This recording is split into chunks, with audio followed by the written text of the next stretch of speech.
प्रदेश की राजधानी देहरादून में धामी सरकार ने अपने एक साल पूरा करने पर एक भव्य कार्यक्रम का आयोजन किया। इस कार्यक्रम में एक साल नई मिसाल पुस्तक का अनावरण भी किया गया। इसी के साथ प्रदेश के सीएम धामी ने प्रदेश सरकार की एक साल की उपलब्धियों को बताते हुए कहा कि प्रदेश की सरकार ने विकास के लिए हर क्षेत्र में बेहतर काम किया है और प्रदेश सरकार लगातार प्रदेश के विकास के लिए काम कर रही है। इस मौके पर कई सांस्कृतिक कार्यक्रमों का भी आयोजन किया गया। राजधानी देहरादून में आपको बता दें कि मुख्यमंत्री पुष्कर सिंह धामी के कार्यकाल का एक साल पूरा होने पर यह भव्य आयोजन किया गया है। रहेगा।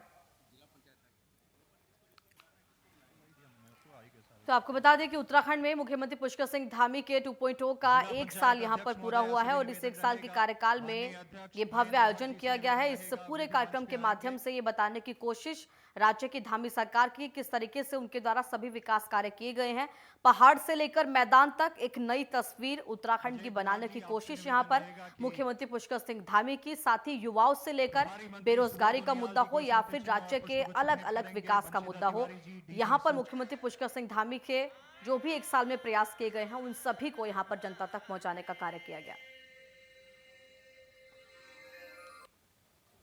मैं सबसे पहले तो आप सभी को प्रणाम करता हूं, सबको नमन करता हूं और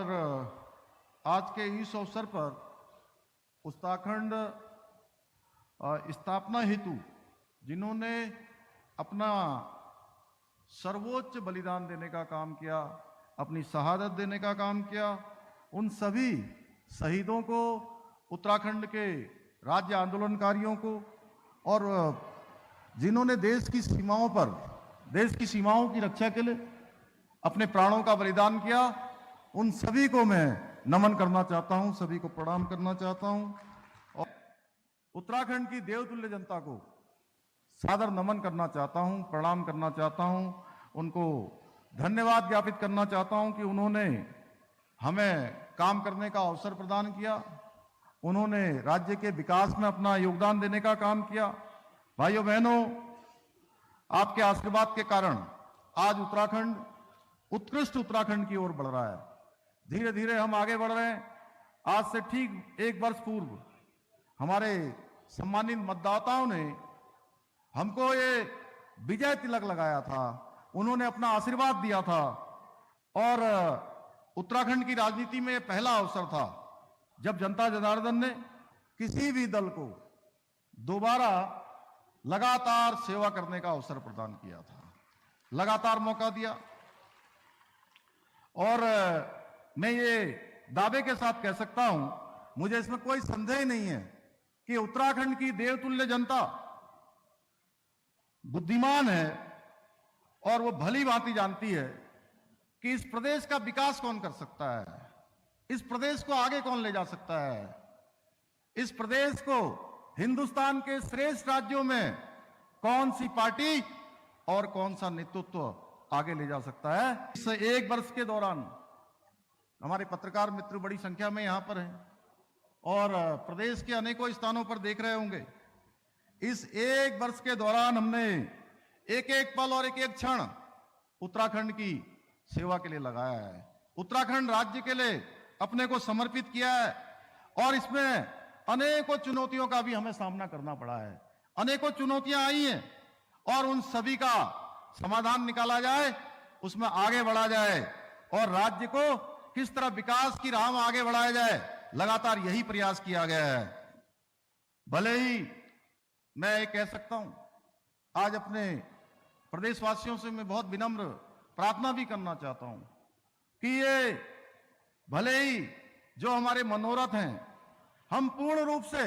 उसमें सफल न भी हुए हैं, लेकिन हमारा लक्ष्य स्पष्ट है, हमारी दिशा तय है कि हमको कहां जाना है,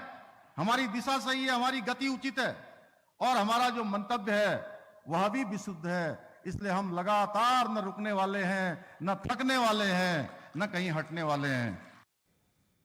और इसी खबर पर ज्यादा अपडेट के साथ संवाददाता ज्ञानेंद्र तिवारी मेरे साथ राजधानी देहरादून से जुड़ गए हैं। ज्ञानेंद्र, फिलहाल किस तरह से भारतीय जनता पार्टी की तरफ से मुख्यमंत्री पुष्कर सिंह धामी के 2.0 का ये एक साल का जो कार्यकाल रहा है, इसमें तमाम जो विकास कार्य है वो भी मुख्यमंत्री बताते हुए नजर आए। साथ ही वो ये भी कहते हुए नजर आए कि कहीं ना कहीं जनता का जो विश्वास था, इतिहास परिवर्तित करने का जो कार्य उत्तराखंड की जनता ने किया, उन्हें दूसरी बार सत्ता में बिठाकर उनको वो हर एक क्षण पूरा कर रहे हैं, उस विश्वास को साबित कर रहे हैं।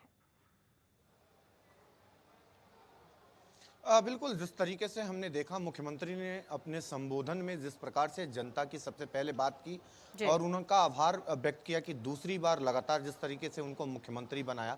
और कहीं न कहीं मुख्यमंत्री के संबोधन में वो तमाम ऐसी बातें रही हैं जो पिछले 1 वर्षों के दौरान हमने देखा कि चर्चाओं में वो मुद्दे रहे हों। और जिस तरीके से मुख्यमंत्री ने ये कहा कि कई विरोधी लोगों की तरफ से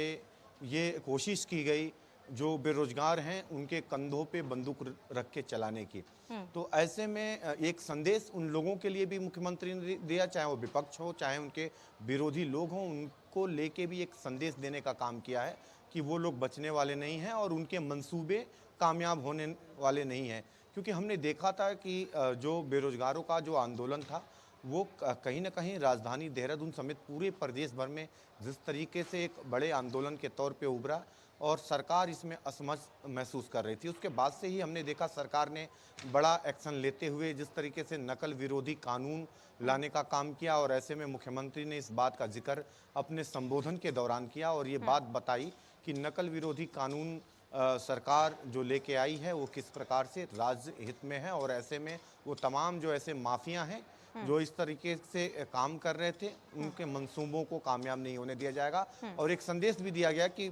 जो बेरोजगार हैं और उनको बेरोजगारों को कोई गलत तरीके से उनका इस्तेमाल नहीं कर सकता, इस तरह की बातें उनके संबोधन में रहा। दूसरी तरफ अगर हम देखें मुख्यमंत्री की बातों में कई सारी ऐसी चीजें निकल के सामने आई जब मुख्यमंत्री ये कहते हुए नजर आए कि कुमाऊं क्षेत्र में एक महिला, बुजुर्ग महिला से वो कुमाऊनी भाषा में बात करते हुए जिस तरीके से सरकार के कामकाज को जानने की कोशिश कर रहे थे, और ऐसे में एक भावुक महिला की तरफ से उस दौरान जो बातें बताई गई, कहीं ना कहीं मुख्यमंत्री ने ये बात कही कि जब भी वो कोई योजना की शुरुआत करते हैं तो निचले तबके के लोगों को सोचकर, महिलाओं को, युवाओं को सोच के उन महिला योजनाओं को लेके धरातल पे आते हैं। बिल्कुल, तो इस प्रकार अंतिम से पायदान उनका व्यक्ति तक संबोधन रहा उसका है। लाभ और पहुंचेगा। देखें ज्ञानेंद्र, तो ये एक मुख्यमंत्री की वर्षों का जो कोशिश है। कामकाज, लेकिन देखिए, ये भी यहाँ पर कहना कोई अतिशयोक्ति नहीं है कि मुख्यमंत्री की तरफ से कई ऐसे फैसले जो लिए गए, चाहे वो देश में ऐसा पहला राज्य है जिसमें नई शिक्षा नीति को लागू किया, एक ऐसा राज्य है जिसमें जो आप कह सकते हैं कि नागरिक संहिता को लेकर, चाहे वो कानून हो, नकल विरोधी कानून हो, कई ऐसे फैसले जिन्होंने कहीं ना कहीं राष्ट्रीय स्तर पर भी मुख्यमंत्री की एक युवा मुख्यमंत्री के तौर पर पहचान दिलाई। बिल्कुल, देखा जाए मुख्यमंत्री ने इन सभी बातों का जिक्र अपने संबोधन में किया भी। जी। विकास पुस्तिका में भी इन सभी बातों का जिक्र किया गया है जो मुख्यमंत्री के हाथों आज सूचना विभाग की तरफ से इसका विमोचन कराया गया है। साफ तौर पे उन बातों का जिक्र है, नकल जी। विरोधी कानून हो या धर्मांतरण कानून हो, ये ऐसे विषय हैं राज्य के अंदर कि अन्य राज्यों के लिए भी नज़ीर पेश कर रहे हैं। धर्मांतरण कानून ऐसा कानून है राज्य के अंदर जो सबसे पहले उत्तराखंड में लागू किया गया है, पूरे देश में ये नज़ीर पेश करेगा। क्योंकि हमने देखा है कई ऐसे राज्य हैं, चाहे वो राजस्थान हो, उत्तर प्रदेश, बिहार हो, मध्य प्रदेश हो, कई राज्यों में ये समस्याएं रहती हैं। धर्मांतरण की सबसे ज़्यादा मामले देखने को मिलते हैं कि किस तरीके से जबरन धर्मांतरण कराए जाते हैं, और अब पंजाब में भी इस तरह के मामले देखने को मिल रहे हैं। तो एक नज़ीर ये पेश हो सकता है, अन्य राज्यों की सरकारें इनसे सीख ले सकती हैं, जैसा कि उत्तराखंड राज्य ने इसकी शुरुआत की है। इसके अलावा अगर हम देखें नकल विरोधी कानून भी कहीं ना कहीं आवश्यक है। ये तमाम ऐसी समस्याएं कई प्रदेशों में भी देखने को मिलती हैं कि किस तरीके से परीक्षाएं कराई जाती हैं और बाद में पता चलता है कि पेपर लीक हो गया। तो ऐसे में अगर कठोर कानून होता है तो कहीं ना कहीं इनसे जुड़े हुए जो माफिया हैं उनके अंदर एक डर का माहौल पैदा होगा और इस तरह की चीज़ों पे अंकुश लगेगा। दूसरी तरफ अगर हम देखें राज्य में जो महिला आरक्षण है 30% सरकारी नौकरियों में दिया गया है। राज्य की जो महिलाएं हैं उनका सम्मान किया गया है, उनकी भावनाओं का सम्मान किया गया है। राज्य की देन, महिलाओं की देन रही उत्तराखंड की, और ऐसे में उनकी भावना का कदर करते हुए राज्य ने इस वर्ष इसकी शुरुआत भी 1 साल के अंदर ही किया है। तो ये मुख्यमंत्री की तरफ से जो तोहफे दिए गए हैं उसका जिक्र भी किया गया है, और आगामी जो रणनीतियां हैं, आगामी जो घोषणाएं हैं, घोषणा है वो मुख्यमंत्री की तरफ से किया गया है। खेल नीति प्रदेश में कहीं ना कहीं सरकार लेके आई है और उसी के अनुरूप एक हल्द्वानी में खेल विश्वविद्यालय बनाने का जो घोषणा है वो मुख्यमंत्री ने संबोधन के दौरान किया है। इसके अलावा जो परीक्षा देने वाले परीक्षार्थी हैं, युवा, उनको लेके भी साफ तौर पे मुख्यमंत्री ने एक बड़ा फैसला लिया है। अब से जो भी परीक्षार्थी परीक्षाओं के लिए जाएंगे तो वो कार्ड दिखा के उनके जो परिवहन विभाग में 50% जो छूट है परिवहन विभाग में उनके किराए में वो दी जाएगी। इस तरीके की जो घोषणा है वो मुख्यमंत्री की तरफ से की गई है। इसके अलावा सड़कों, ग्रामीण क्षेत्रों में सड़कों को दुरुस्त करने और मुख्य मार्गों से जोड़ने के लिए मुख्यमंत्री ग्रामीण सड़क योजना की शुरुआत जो है मुख्यमंत्री बिल्कुल, ये ऐसे तमाम फैसले हैं जिससे कहीं ना कहीं न केवल भारतीय जनता पार्टी उन्हें धाकड़ धामी कह रही है बल्कि देश की जनता भी उनको धाकड़ धामी के नाम से संबोधित करती है, क्योंकि ये सभी जो फैसले हैं वो एक युवा और तेजस्वी मुख्यमंत्री की तरफ से ही लिए जा सकते हैं। फिलहाल तमाम जानकारी के लिए आपका बहुत धन्यवाद।